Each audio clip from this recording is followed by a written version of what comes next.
Paul Lozano was described as shy by his family, but that never stopped him from being downright impressive.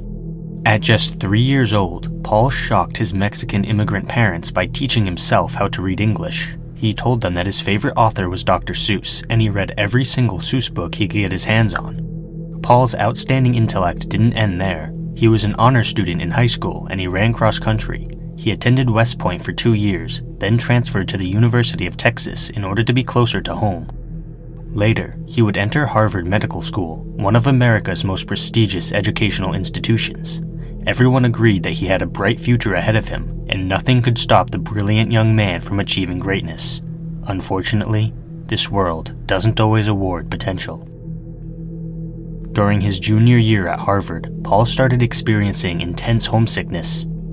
This isn't necessarily out of the ordinary for college students, especially those who go to difficult universities and are enrolled in rigorous programs. However, Paul's homesickness manifested itself in depression symptoms. He knew that he needed to seek help, so he did just that, putting together a list of therapists that were recommended by the university itself. This list was organized alphabetically, and he called the very first name on it, a psychiatrist named Margaret Bean-Bayog. She was a clinical assistant professor at Harvard Medical School, and she had a great reputation as a talented lecturer and researcher, with special focus on the topic of substance abuse. One would think that a woman with such an outstanding record would have been able to help Paul, but instead, his story ended in tragedy. On April 2nd of 1991, only 3 months before he was due to receive his MD, Paul Lozano self-administered an injection with a fatal dose of cocaine. He had ended his own life. This is not where the story ends. When Paul's family visited his apartment after his death, they found numerous items that were just as disturbing as they were puzzling. There were several children's books, including Goodnight Moon, in which Bean-Bayog had handwritten inscriptions such as, "To the baby." In addition to the books were several tapes. The content of these tapes included Bean-Bayog instructing Paul to repeat phrases such as, "I'm your mom and I love you, and you love me very, very much." There were pictures taken by Paul that depicted Bean-Bayog cuddling a teddy bear. There were flashcards made by Bean-Bayog herself, one of which made a reference to the phenomenal sex. And finally, there were a series of letters and short stories that Bean-Bayog had written to Paul. These pieces of writing mainly centered around the theme of maternal love. Dozens of these pages also described her fantasies of sadomasochism, or in other words, her tendency to get sexual pleasure from inflicting physical and psychological pain and suffering on other people. These writings are full of references to bondage, SA, torture, and humiliation. One passage that is tame enough for me to quote on YouTube reads, "I look radiant, not at all like someone who had the daylights beaten out of them and is expecting more of the same."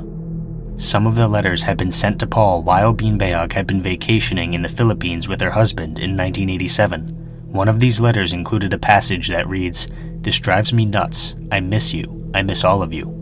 Each of these letters is signed Love Dr. B. One of them even makes a reference to what Bean-Bayog calls Bean Bear, which is presumably the teddy bear she had been cuddling in one of the photos. Bean-Bayog claimed that these letters were drafted by Paul before she left for the vacation because he had separation anxiety. All of this evidence led Paul's family to believe that Paul and his psychiatrist had an affair, and what's worse is that it seemed incredibly likely that this fling had, at the very least, played a role in his suicide. Bean-Bayog vehemently denied these accusations, saying that the evidence had been taken out of context. According to her, the letters and stories were private journals where she had expressed her dream fantasies, and Paul had stolen them from her office. She went on to claim that Paul had been chronically suicidal and was the victim of childhood abuse. She also asserted that he was a drug user and a compulsive liar, specifically lying about made-up sexual relationships with Bean-Bayog and another psychiatrist. This side of the story has been refuted and supported by various other therapists, many of whom were familiar with Paul's case. People who knew about Paul could be found on both sides of the issue, making the case extremely convoluted. Paul's sister, Pilar Williams, reported that her brother's childhood was caring, close, and loving, and that his family doted on him. According to her, the only problem he suffered from was the boy genius syndrome, which is essentially a form of mental exhaustion caused by constant high achievement and pressure. Investigation into Paul's background turns up conflicting accounts. Bean-Bayog had claimed that Paul had an abusive childhood, and discharge papers from 1986 reveal that he was treated at McLean Hospital in suburban Boston. The doctor who treated Paul, Francis Frankenberg, stated that Paul describes a childhood history of abuse by his older siblings and perhaps by parents. However, 4 years after his time in McLean, Paul told another psychiatrist, Dr. William Barry Galt, that the notion of childhood abuse was utterly without a basis in reality. Dr. Galt also wrote a report in which he cited Paul's account of a time when Bean-Bayog had masturbated in front of him, all right in the middle of a therapy session. Dr. Galt's report sparked an emergency hearing where the Massachusetts Board of Medical Registration considered revoking Bean-Bayog's license to practice. The board came to the conclusion that her unconventional methods were wrong, but they did not revoke her license. She didn't get away completely free, seeing as they did rule that she had provided substandard care to Paul. They cited her disturbing fantasies as evidence. A Boston area social worker named Amy Stromsten said in an affidavit that Bean-Bayog had openly admitted to being sexually attracted to Paul during a teaching seminar for mental health practitioners. According to Amy, she confronted Bean-Bayog and told her to stop describing her sexual fantasies in front of everyone. Bean-Bayog refused to comply with Amy's suggestion, which prompted Amy to walk out of the session early. Furthermore, the affidavit claimed that Paul had told Amy he felt ashamed, embarrassed, and dirty in regards to his sexual relationship with his psychiatrist. In March of 1992, the Lozano family filed a suit against Bean-Bayog. In response to the charge, she stated, "I deny that I had sexual relations with Paul Lozano." She also said that no male therapist has ever been the subject of such an assault. Conversely, Williams stated, "She's a monster. She destroyed my brother." Paul's family cited the countless pieces of media found in his apartment. In the end, Bean-Bayog's insurance company agreed to pay the Lozano family $1 million as a settlement for what happened to Paul. To this day, there is no clear-cut answer on what exactly happened to Paul. With so many conflicting accounts of his childhood, mental health issues, treatment, and relationship with Bean-Bayog, it seems unlikely that the objective truth will ever fully be known to the public. Hopefully, the Lozano family has been able to cope with their loss and find some closure.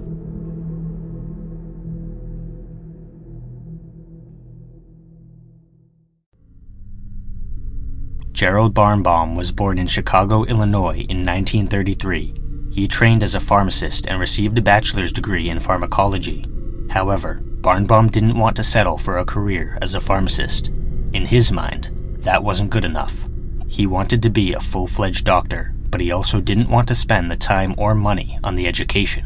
In 1971, he was charged with Medicaid fraud and lost his pharmacist license, which prompted him to move to California in 1976. After the move, he legally changed his name to Gerald Barnes, which he knew was also the name of a real licensed doctor in Stockton, California. With his new name, the former Barnbaum stole the identity of the real Gerald Barnes, and he began working as a physician in Los Angeles and Southern California. Barnbaum's colleagues described him as witty and charming. According to them, he was a confident professional with a reassuring bedside manner. He was also a great storyteller and a generous giver. He went on several overseas trips to provide medical care to people who were unlucky enough to be born into poverty. However, Barnbaum's lack of formal training would eventually catch up to him. In 1979, a 29-year-old patient named John McKenzie told Barnbaum that he had been experiencing a dry mouth, chronic thirst, dizziness, and rapid weight loss. If Barnbaum had been properly trained in the medical field, he would have recognized these as classic symptoms of type 1 diabetes. Instead, he prescribed a drug for vertigo and sent John home. When John's blood test came back, Barnbaum's assistant noticed that he had a severe case of hyperglycemia. The assistant called the police and they arrived at John's apartment to find him already dead. The assistant became suspicious of Barnbaum after this incident because a real doctor would never have made that kind of mistake. An investigation revealed the assistant's suspicions to be true, and Barnbaum was charged with second-degree murder in 1980. The charge was bargained down to manslaughter and practicing without a medical license, which resulted in a sentence of 3 years and 4 months in prison. Any reasonable human being would expect Barnbaum to stop practicing medicine after his accidental murder, but Barnbaum would have disagreed. After his release from prison, while he was still on parole, Barnbaum continued practicing medicine. He served as a referral doctor for a brief period, but was caught red-handed in 1984 after he tried to apply for hospital privileges. The real Dr. Gerald Barnes had caught wind of Barnbaum's scheme and alerted the authorities. Barnbaum was convicted of grand theft and forgery, for which he was sentenced to another 3 years and 4 months. Did this second prison sentence deter Barnbaum from continuing his fraudulent career? Of course not. He was a broken record. In 1989, he stole the identity of a San Francisco pharmacist named Donald Barnes, and he applied for a job at a pharmacy in Los Angeles. He was arrested in 1991 for violating the terms of his parole, and following his release, he worked in various Los Angeles area medical facilities for another 4.5 years. During this time, he earned a total of $400,000. His patients and their insurance companies, in turn, paid a total of $5 million for his treatment. Finally, in 1995, Barnbaum landed a position as a staff physician at Executive Health Group, which was a Los Angeles clinic that handled physical checkups for FBI agents and officials with the Federal Reserve Bank. It's hard to tell if Barnbaum was extremely bold or downright stupid, but either way, his decision to fraudulently practice medicine on federal employees led to him getting caught for the last time. An investigator for the California State Medical Board questioned Barnbaum and he faked being suicidal, then later switched his method to a fake heart attack. I suppose these tactics were meant to distract the investigator from his case, but they didn't work. Federal agents joined the investigation and Barnbaum's crimes had officially become federal. It was at this point that he finally realized the gravity of his situation. He was facing the potential of spending life in federal prison, not a mere state prison, but full-blown federal lockup. Barnbaum pled guilty to mail fraud, unlawful dispensing of controlled substances, and fraudulent use of a controlled substances registration. His sentence ended up being 12.5 years in prison. Executive Health also caught heat for their employment of Barnbaum, and they ended up paying $9.2 million in damages to nearly 500 people. During all of these proceedings, it was also brought to light that Barnbaum had misdiagnosed several patients, not just John Mackenzie, and he had also dispensed the incorrect medication to numerous patients. These actions had cost several people their jobs. As if all of this wasn't bad enough, Barnbaum's story doesn't end here. In 2000, he was being transferred to a prison in Minnesota when he managed to escape custody. He was captured 4 weeks later by the United States Marshal Service, who found him working in another medical practice. This escape attempt resulted in an additional 6 months in prison. Barnbaum died in prison on June 15th of 2018. The harm he caused affected countless people and companies, including the real Dr. Gerald Barnes, whose reputation was damaged. He spent several years repairing his reputation and credibility following the Barnbaum scandal. Gerald Barnbaum's case can best be described as the tale of a con man, one who saw no problem with stealing identities and improperly treating people who needed medical care, all in the service of making as much money as possible. Barnbaum was the type of person who was willing to do whatever it took to better his own position in life, regardless of the harm it caused to others.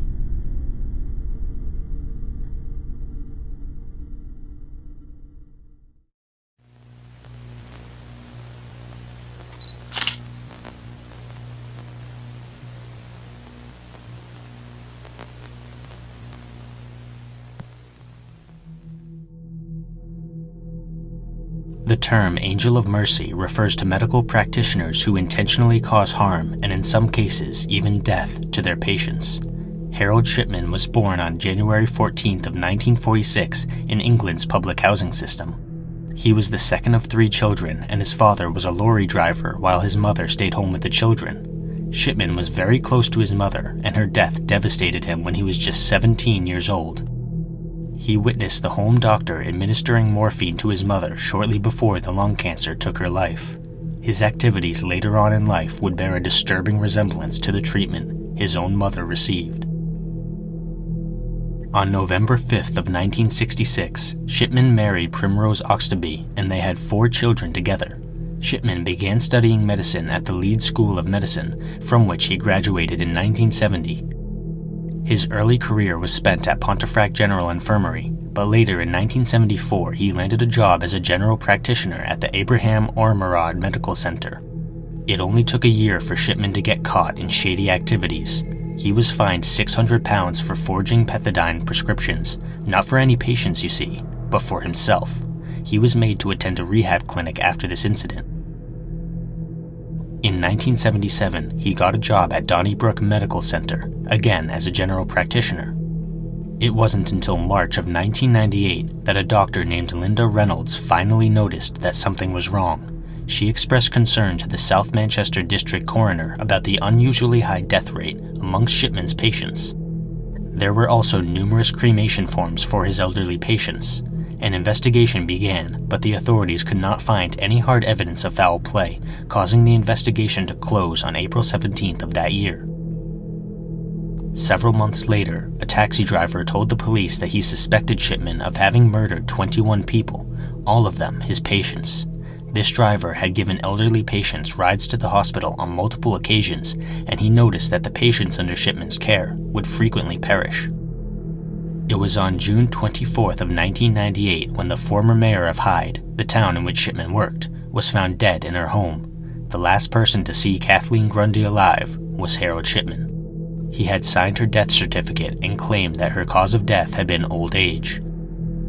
Kathleen's daughter, Angela Woodruff, raised concerns about her mother's death after she discovered that Kathleen's will did not leave anything to her.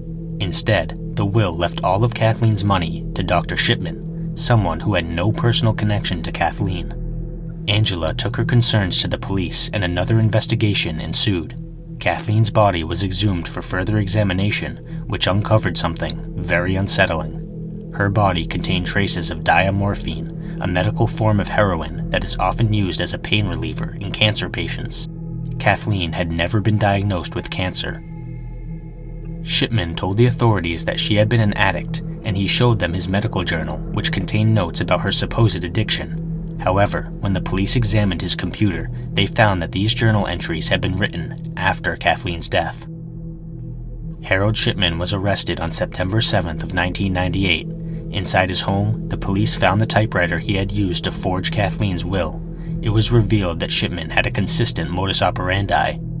He would administer a fatal dose of diamorphine in his patients, sign their death certificates, and then falsify their medical records in order to cover up the murder, thereby making people believe that his victims had been in poor health. According to a mathematician named David Spiegelhalter, Shipman could have gotten caught sooner if there had been statistical monitoring in the medical field. In 1996, there were 67 excess deaths of females over the age of 65, whereas in 1998, there were 119 excess deaths in the same demographic. The signs were there for anyone to read them. The trial began on October 5th of 1999. Harold Shipman was charged with 15 counts of murder via lethal injections of diamorphine. After 6 days of deliberation, the jury found him guilty on all charges, including an additional forgery charge. The justice sentenced him to life in prison without the possibility for early release, and he tacked on an additional 4 years for the forgery charge. The General Medical Council removed Shipman from the medical register 11 days after the conviction. Harold Shipman himself denied the murder charges, claiming that the evidence was unreliable. His wife also maintained his innocence. Their denial fell on deaf ears, and Shipman's choice of friends while in prison also served to make his guilt more ironclad. Shipman became close friends with a man named Peter Moore, a fellow serial killer who had taken the lives of 4 men in 1995. On January 13th of 2004, 57-year-old Harold Shipman hanged himself in his cell. The families of some of his victims said that they felt cheated by his suicide due to the fact that he never actually confessed or provided any motive for his actions. The papers had various differing perspectives on Shipman's suicide. The Daily Mirror called him a coward. The Sun's front page headline read, "Ship Ship Hooray," and The Independent requested that an inquiry into Shipman's death be carried out as a means of assessing the state of prisons in the UK. In the aftermath of his death, Shipman's career was further scrutinized. Janet Smith, the judge who submitted the report that had been requested by The Independent, admitted that there had been numerous other suspicious deaths during Shipman's career, but they could not be conclusively linked to him. In total, 459 people died while under his care between 1971 and 1998, but it will never be known how many of these were purposeful murders. Smith estimated that he killed roughly 250 people during that time period, but that number is certainly not fact. 6 doctors who had signed cremation forms for Shipman's victims were charged with misconduct because they had failed to see the pattern at play. All 6 of these people were found not guilty.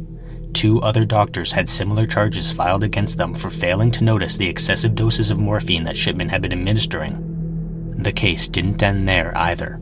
As late as 2005, it was revealed to the public that the police had confiscated more than 10,000 pounds worth of jewelry from Shipman's garage. Only 1 ring was ever confirmed as having belonged to one of his victims, although some people believe other pieces of jewelry may have been stolen from his other victims. Today, Hyde Park contains a memorial garden for Shipman's victims, named the Garden of Tranquility. Many of the families were still seeking compensation as late as 2009, but I'm sure the emotional damage Shipman caused could never possibly be repaid. I can't say I'm sorry that he's dead.